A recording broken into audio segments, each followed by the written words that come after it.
നമസ്കാരം, ഞാൻ ദിനേശ് സൗപർണിക. അധ്യാപകർക്ക് വേണ്ടിയാണ് കേട്ടോ ഈ വീഡിയോ ചെയ്യുന്നത്. നിങ്ങളുടെ സ്കൂളിൽ കൃഷി ചെയ്യാൻ താല്പര്യമുള്ള കുട്ടികളെ കണ്ടെത്തി അവരെ പ്രോത്സാഹിപ്പിക്കാനുള്ള ഒരു പദ്ധതിയാണ് ഞങ്ങൾ നടപ്പിലാക്കുന്നത്, കുട്ടി കർഷകൻ എന്ന പേരിൽ. അതായത് സ്കൂളിൽ കൃഷി ചെയ്യുന്ന കുട്ടികളെ കണ്ടെത്തുക, അവർക്ക് സർട്ടിഫിക്കറ്റും കുറച്ച് സമ്മാനങ്ങളും നൽകി അവരെ കാർഷിക സംസ്കാരം പഠിപ്പിക്കുക, അതിൽ താല്പര്യമുണ്ടാക്കുക. ഇതിൻ്റെ ഭാഗമായി ഞങ്ങൾ ചെയ്യുന്ന 2-3 ആക്ടിവിറ്റി, പറയുന്ന ആക്ടിവിറ്റി നിങ്ങൾ കുട്ടികളെ കൊണ്ട് ചെയ്യിക്കുക. ആ ആക്ടിവിറ്റിയാണ് ഇവിടെ പറയാൻ പോകുന്നത് കേട്ടോ. അതായത് ഏതെങ്കിലും 3 ഇനം വിത്തുകൾ എടുക്കുക. ഉദാഹരണത്തിന് മത്തൻ, വെണ്ട, പയർ. ഈ 3 വിത്ത് നിങ്ങൾ കുട്ടികളുടെ രക്ഷിതാക്കളുടെ സഹായത്താൽ ശേഖരിക്കുക. ഇതൊരു പാത്രത്തിലേക്ക് വെള്ളത്തിലിടുക. വൈകുന്നേരം 6 മണിക്ക് വെള്ളത്തിലിടുക. 7 മണിക്ക് അത് വെള്ളത്തിൽ നിന്ന് എടുത്തതിന് ശേഷം ഒരു ചെറിയ പ്ലാസ്റ്റിക് കണ്ടെയ്നർ, അടപ്പുള്ള ഒരു പാത്രത്തിൽ ഒരു ടിഷ്യൂ പേപ്പർ വിരിച്ച് ആ ടിഷ്യൂ പേപ്പറിൽ അല്പം വെള്ളം ഒഴിച്ച് ഈ നനച്ചു വെച്ച 3 ഇനം വിത്തുകളും 3 സ്ഥലത്ത് വെക്കുക. അപ്പോൾ ഒരു ബോക്സിൻ്റെ ഇടതുഭാഗത്ത് ടിഷ്യൂ പേപ്പർ, നനച്ച ടിഷ്യൂ പേപ്പർ ഇടതുഭാഗത്ത് പയറിൻ്റെ 3 വിത്ത് വയ്ക്കുക, വലതുഭാഗത്ത് വെണ്ടയുടെ വിത്ത് വയ്ക്കുക, നടുവിൽ മത്തൻ്റെ വിത്ത് വയ്ക്കുക. എന്നിട്ട് ആ ബോക്സ് അടച്ചു വയ്ക്കുക. ഇതോടൊപ്പം ഒരു നോട്ട്ബുക്ക് എടുത്തിട്ട് നിങ്ങളുടെ കുട്ടി കർഷകൻ മത്സരം എന്ന് എഴുതിയതിന് ശേഷം പ്രവർത്തനം 1 വിത്ത് മുളയ്ക്കലിൻ്റെ വിവിധ സമയക്രമങ്ങൾ എന്ന് രക്ഷിതാക്കൾ എഴുതി കൊടുക്കുക. ഏത് ഡേറ്റിനാണോ നിങ്ങൾ വിത്തിട്ട് പേജിൽ ഡേറ്റ് എഴുതുക. ഏത് സമയത്താണോ നിങ്ങൾ വിത്ത് വെള്ളത്തിലിട്ടത്, 6 മണിക്ക് വിത്ത് വെള്ളത്തിലിട്ടു, 7 മണിക്ക് വിത്ത് വെള്ളത്തിൽ നിന്നും എടുത്ത് ബോക്സിൽ നനച്ച ടിഷ്യൂ പേപ്പറിൽ വെച്ചു എന്ന് എഴുതുക. ബോക്സ് അടച്ചു വയ്ക്കുക. കുട്ടികളോട് രാവിലെ എഴുന്നേറ്റതിന് ശേഷം രാവിലെ 7 മണിക്ക് തന്നെ ആ ബോക്സ് തുറന്നു നോക്കാൻ പറയുക. പക്ഷേ ബോക്സിലും വിത്തിലും നനവുണ്ടായിരിക്കണം കേട്ടോ. വെള്ളം കൂടുതലാവരുത്, നനച്ച് വെക്കുക, നനവുണ്ടായിരിക്കണം. 7 മണിക്ക് തുറന്നു നോക്കുമ്പോൾ ഏതെങ്കിലും വിത്തിന് എന്തെങ്കിലും മാറ്റം ഉണ്ടായിട്ടുണ്ടെങ്കിൽ പിറ്റേ ദിവസത്തെ ഡേറ്റ് എഴുതുക. 3-ാം ക്ലാസ്സും 4-ാം ക്ലാസ്സിലെ കുട്ടികൾ സ്വന്തം എഴുതുക. LKG തൊട്ട് 2-ാം ക്ലാസ് വരെയുള്ള കുട്ടികൾ രക്ഷിതാക്കൾ എഴുതി കൊടുക്കുക.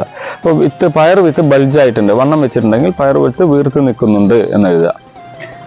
എന്താണോ സംഭവിച്ചത് അത് എഴുതുക. വീണ്ടും ബോക്സ് ഒരു അല്പം വെള്ളം അതിലേക്ക് ഒന്ന് തളിക്കുക. പിന്നെ ടിഷ്യൂ പേപ്പർ ഉണങ്ങിപ്പോവും, ഈർപ്പം പോകാൻ സാധ്യത. അപ്പോൾ ഒന്ന് വെള്ളം തളിച്ച് അടച്ചു വയ്ക്കുക.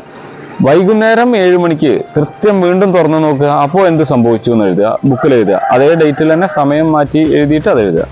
വീണ്ടും അടച്ചു വയ്ക്കുക. പിറ്റേ ദിവസം രാവിലെ 7 മണിക്ക് തുറന്നു നോക്കുക. അപ്പോൾ എന്ത് സംഭവിച്ചു എന്നുള്ളത് വീണ്ടും അതിൽ രേഖപ്പെടുത്തി വയ്ക്കുക. ഇങ്ങനെ ഈ വിത്ത് മുഴുവൻ മുളയ്ക്കുന്നത് വരെയുള്ള പ്രവർത്തനങ്ങൾ രക്ഷിതാക്കളും കുട്ടികളും ഒരു ബുക്കിലേക്ക് രേഖപ്പെടുത്തി വെച്ചാൽ മതി. ഇതിലൂടെ വിത്തുകൾ ഏത് ആദ്യം മുളയ്ക്കുന്നു, സാവധാനം മുളയ്ക്കുന്ന വിത്തുകൾ ഏതാണ് എന്നൊക്കെയുള്ള കുറച്ചൊരു പഠിക്കാൻ വേണ്ടി. ഇതാണ് പ്രവർത്തനം 1. ഇനി 2ാമത്തെ പ്രവർത്തനം കുട്ടികൾ ചെയ്യേണ്ടത് അല്ലെങ്കിൽ രക്ഷിതാക്കളുടെ സഹായത്താൽ ചെയ്യേണ്ടത്, നിങ്ങളെ പറമ്പിലുള്ള ഏതെങ്കിലും 4 ഇനം പച്ചക്കറി വിഭവങ്ങളുടെ, ഉദാഹരണത്തിന് മുളകാവാം, തക്കാളിയാവാം, വെണ്ടയാവാം, കയപ്പയാവാം, മത്തനാവാം, ഇങ്ങനെ ഏതെങ്കിലും 4 ഇനം പച്ചക്കറി ഇനങ്ങളുടെ, ഇപ്പോൾ ഇഞ്ചിയാവാം, മഞ്ഞളാവാട്ടോ, ഏതെങ്കിലും 4 ഇനത്തിൻ്റെ ഇലകൾ ശേഖരിക്കുക. എന്നിട്ട് അത് നോട്ട്ബുക്കിൻ്റെ ഉള്ളിൽ വെച്ചിട്ട് ഒന്ന് ഉണക്കുക. ഉണക്കിയതിൻ്റെ ശേഷം അത് ഒട്ടിക്കുക. ഈ ഇല ഒട്ടിക്കുമ്പോൾ ഈർപ്പം വന്ന് പേജ് നാശാവാൻ സാധ്യതയുണ്ട്. അപ്പോൾ ഇത് ചെയ്യുന്ന സമയത്ത് എൻ്റെ നമ്പറിൽ ഒന്ന് കോൺടാക്ട് ചെയ്തോളൂ. കേടുകൂടാതെ ബുക്കിലേക്ക് ഒട്ടിക്കാനുള്ള ഒരു മാർഗ്ഗം ഞാൻ പറഞ്ഞു തരാം. ഈ 2 മാർഗങ്ങളും 2 രീതികളും ആക്ടിവിറ്റികളും നിങ്ങൾ രക്ഷിതാക്കളും അധ്യാപകരും കുട്ടികളെ കൊണ്ട് ചെയ്യിക്കുക. അതിനുശേഷം ചെയ്യേണ്ടത്, നിങ്ങളുടെ വീട്ടിലുള്ള അല്ലെങ്കിൽ തൊട്ടടുത്ത വീട്ടിലാണെങ്കിൽ, നിങ്ങളുടെ വീട്ടിലിപ്പോൾ കൃഷിയൊന്നും ചെയ്യുന്നില്ല കരുതുക, നിങ്ങളുടെ വീട്ടിലിപ്പോൾ കൃഷി ചെയ്യാൻ ഒരു ഇലയും പൊട്ടിക്കാല്ല, വാടകയ്ക്ക് താമസിക്കാൻ ഒന്നും ചെയ്യില്ലെങ്കിൽ ഒരു വിത്ത് മുളപ്പിക്കൽ മാർഗം നിങ്ങൾക്ക് ചെയ്യാം. ഇല പൊട്ടിക്കാൻ നിങ്ങളുടെ സുഹൃത്തിൻ്റെ വീട്ടിലേക്ക്, കൂട്ടുകാരിയുടെ വീട്ടിലേക്ക് പോകാം. അപ്പോൾ ഇതിൽ വീടോ സ്ഥലമുള്ള ആളുകളെന്നൊന്നും ഇല്ല കേട്ടോ. അടുത്ത വീട്ടിൽ പോയിട്ട് ഈ ആക്ടിവിറ്റി ചെയ്താലും മതി, അവരുടെ സഹായത്തോടു കൂടി ചെയ്തോളൂ. ഇനി നിങ്ങൾ ചെയ്യേണ്ടത് 3ാമത്തെ ഒരു ആക്ടിവിറ്റി, നിങ്ങളുടെ വീട്ടിൽ പച്ചക്കറി വിളകൾ വളർത്തുന്നുണ്ടെങ്കിൽ അതിൻ്റെ അടുത്ത് നിന്ന് 1 മിനിറ്റിൽ കുറയാത്ത ഒരു വീഡിയോ ഷൂട്ട് ചെയ്ത് ഞങ്ങളുടെ ഈ ഗ്രൂപ്പിൻ്റെ നമ്പറിലേക്ക് അയച്ചു തരണം. അപ്പോൾ അയക്കുമ്പോൾ കുട്ടിയുടെ പേര്, ക്ലാസ്, സ്കൂള്, സ്ഥലം എല്ലാം അതിൽ കൃത്യമായി രേഖപ്പെടുത്തുക.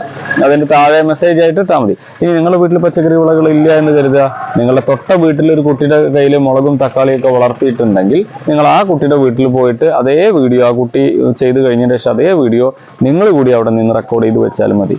നമ്മളുടെ ഉദ്ദേശം കൃഷി താല്പര്യമുള്ള കുട്ടികളെ കണ്ടെത്തുക, താല്പര്യമില്ലാത്തവർക്ക് കൃഷി താല്പര്യം ഉണ്ടാക്കുക എന്നുള്ളതാണ്. ഇപ്പോൾ ഈ വീഡിയോ ആദ്യം ചെയ്യുന്ന കോട്ടക്കൽ പരിസര പ്രദേശത്തൊക്കെ മലപ്പുറം ജില്ലയിലെ കുട്ടികളൊക്കെ ആണെങ്കിൽ നമുക്ക് എളുപ്പത്തിൽ ചെയ്യാം. മറ്റു സ്ഥലങ്ങളിലേക്ക് നമ്മളെ യാത്രാ പ്രശ്നം വരുന്നു മാത്രമേ ഉള്ളൂ. അപ്പോൾ നിങ്ങൾ 25 കുട്ടികളെ ഒരു സ്കൂളിൽ നിന്ന് സെലക്ട് ചെയ്യണം കേട്ടോ. 1ാം ക്ലാസ് LKG മുതൽ 4ാം ക്ലാസ് വരെയുള്ള കുട്ടികളിൽ 25 കുട്ടികളെ നിങ്ങൾ സെലക്ട് ചെയ്തോളൂ. ഇങ്ങനെ കുട്ടികളുടെ ആക്ടിവിറ്റി ചെയ്തു കഴിഞ്ഞാൽ ആ കുട്ടികളും കൃഷി താല്പര്യമുള്ള ഇതിൽ പങ്കെടുക്കാത്ത മറ്റു കുട്ടികളുടെയും വീട്ടിലുണ്ടാകുന്ന പച്ചക്കറി വിളകൾ, അത് കയ്പയോ വെണ്ടയോ മത്തനോ കുമ്പളോ ചീരയോ ചിരങ്ങയോ മാങ്ങയോ എന്താവട്ടെ, അതെല്ലാം സ്കൂളിലേക്ക് കൊണ്ടുവരാൻ പറയും. വാഴക്കൂമ്പാവാം, ഉണ്ണിത്തണ്ടാവാം, ചീരയാവാം. ഈ സാധനങ്ങൾ സ്കൂളിലേക്ക് കൊണ്ടുവരാൻ രക്ഷിതാക്കളുടെ സഹായത്താൽ കൊണ്ടുവരാൻ പറഞ്ഞതിന് ശേഷം സ്കൂളിൽ വെച്ച് കുട്ടികളുടെ ഒരു ചന്ത നമ്മൾ സംഘടിപ്പിക്കുന്നു. ആ ചന്തയുടെ വിൽപ്പനക്കാർ കുട്ടികൾ തന്നെയാണ്, അതിന്റെ വരുമാനം ആ കുട്ടികൾക്ക് തന്നെയാണ്. അങ്ങനെ പച്ചക്കറികളെക്കുറിച്ച് മനസ്സിലാക്കുന്നതിനും വിത്തുകളെക്കുറിച്ച് മനസ്സിലാക്കുന്നതിനും കാർഷിക സംസ്കാരം കുട്ടികളുടെ അടുത്തേക്ക് എത്തിക്കാനും ഞങ്ങളുടെ ഈ ശ്രമത്തിൽ അധ്യാപകരുടെയും രക്ഷിതാക്കളുടെയും സഹകരണം ഉണ്ടാവുമെന്ന് പ്രതീക്ഷിക്കുന്നു. വീഡിയോ കണ്ട് താല്പര്യമുള്ള ആളുകൾ ഞങ്ങളെ കോൺടാക്ട് ചെയ്യുക. നിങ്ങൾക്ക് ഈ വീഡിയോ കേട്ടിട്ട് അല്ലെങ്കിൽ കണ്ടിട്ട് എന്തെങ്കിലും ഉപകാരമുള്ളതാണെന്ന് മനസ്സിലാവുകയാണെങ്കിൽ നിങ്ങളുടെ സുഹൃത്തുക്കളുടെ അടുത്തേക്ക് അത് ഷെയർ ചെയ്ത് കൊടുക്കുക. മറ്റു സ്കൂളുകളിലേക്കും സന്ദേശം എത്തിക്കുക. നമ്മളുമായിട്ട് സഹകരിച്ചിട്ട് കൂടുതൽ കുട്ടികളെ കൃഷി താല്പര്യമുള്ളവരാക്കി മാറ്റുക, പ്രകൃതിയോട് ഇണങ്ങി ജീവിക്കാൻ അവരെ പ്രാപ്തരാക്കുക. Thank you. ഇന്ന് വൈകി